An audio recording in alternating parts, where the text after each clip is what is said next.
they grew up really valuing the power of education. So they were fostering both my dad and my mom's side to view education as something that is powerful for you. On my mom's side, on my dad's side, most of them, they were working on the field. He's the fourth oldest.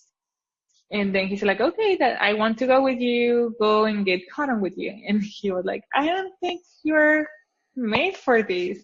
Come on, Dad, just allow me to go, because his sisters were going. And I cannot remember, it was like something like 100 pounds per day that they're supposed to be getting of cotton, 100 pounds of cotton, which is a bunch. And after a couple of hours, he wasn't getting many. And his dad said, like, you need to stop and go back to the classroom and make sure that you're successful in the classroom, because this is not for you. So he went to college, but he was living in a small town and the university was in the city. And he didn't have a car, so he was asking for rides most of the time. Sometimes he will go all the way walking to the town. On my mom's side, there are 5 siblings, 1 guy and 4 women from a small town again, and they were valuing a lot of education, but they didn't have money for it. So there was a program, like your high school degree will allow you to get, was it high school or middle school? I'm not sure which one of those two. As a woman, you get to choose if you want to become a secretary or a hairdresser. And my mom was the only one who was like really stepping down and saying like, you know what? I don't want to be a hairdresser and I don't want to be a secretary. I want to get something else. Like, that's not what I want to do. And my grandparents will say like, good for you, but we cannot support you on that. Like, we understand it will be awesome, but we cannot do it. So after she finished her degree, I think it was middle school. In middle school, she became like a secretary. And then there was a special program for high school where she can become nurse. And she was the only one from the 5 siblings who got like a career. It's a technical career back then, but she became a nurse. So since we were little kids, I have one sister that was raised with me.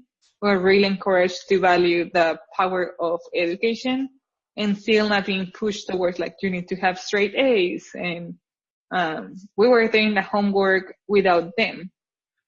Like, we were not, I watch a lot of movies and it's super funny because it was never my case where they say like, okay, it's time to do homework, everybody to that table. And then you have the dad and the mom helping.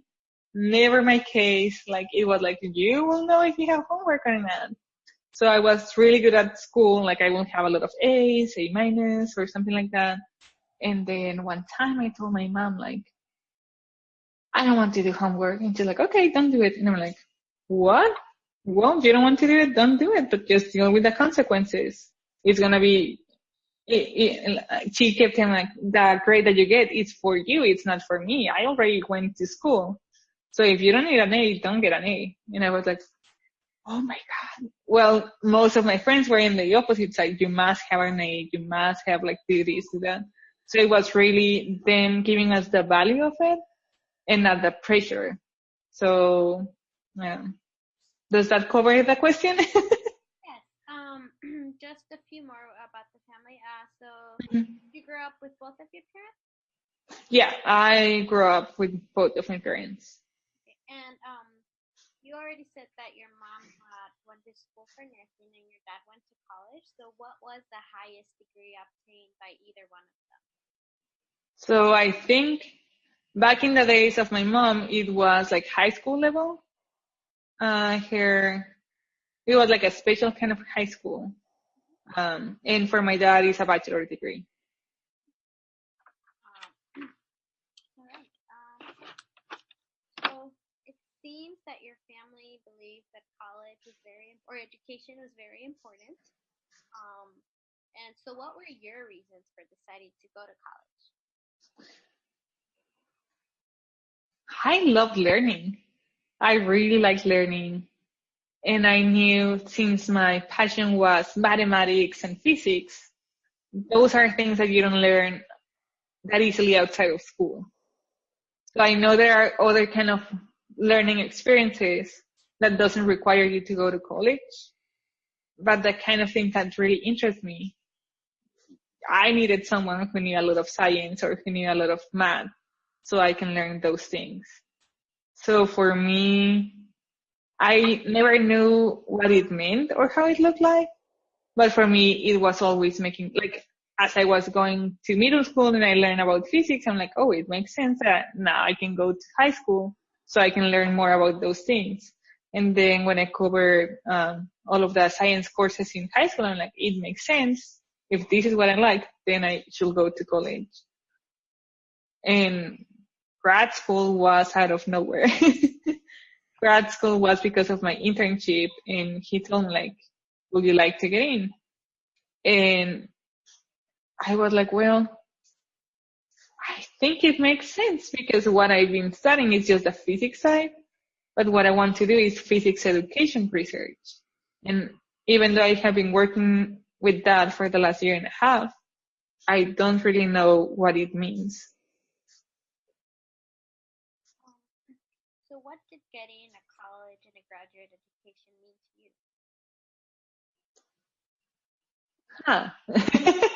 you? Those are really good questions. I think for me, I see it like in two different spectrums. On one is the personal side. On the personal side, it's amazing. It's really amazing to look back. I'm really young for the field. I was born, raised, and schooled in Mexico, and here I am in California in a tenure track position, and I really like it. Like, every now and then I have my imposter syndrome, but then I take myself down and I'm like, well, you have achieved this, this, and this, and this, so it makes sense that you are where you are. So I feel really honored to be able to be where I am right now. And I know this is not a given, but every now and then I'm just nervous that somebody's gonna realize that I'm not supposed to be here. But on the other side, not just on my person, but on a community base, it has been rough because no one in my family is into science. So I still fit in my family. Like, I love my family. I hang out with them. When I go home, like, I'm really at home. But I feel like I don't get to share that much about my professional life with them. When I was a PhD student, I was telling them, like, to all of my extended family, like, I'm paying for myself. The university is paying for my tuition. Like, I'm not depending on my parents or anything. But they were saying me, like, oh, you just want to extend your education so you don't have to work. And I'm like, but I'm working and studying and earning my life.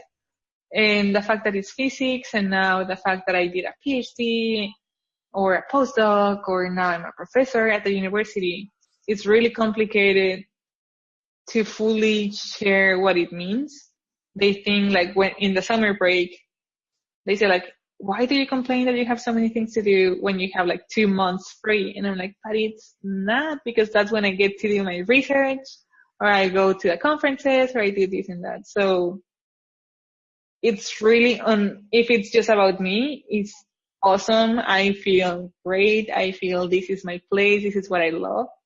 But when it comes to a bigger sense, it has been weird for me on the societal, on the community base with my family. And then I feel even like in my community of the field, I have like little pockets that I'm not sure how to integrate. So tell me a little bit about when you first started attending college. What did you find most surprising about college? So, well, for these responses, I think I'm going to talk after my, so my first year was in my hometown, and I didn't feel that much of a difference because there were a lot of professors that I already knew from high school.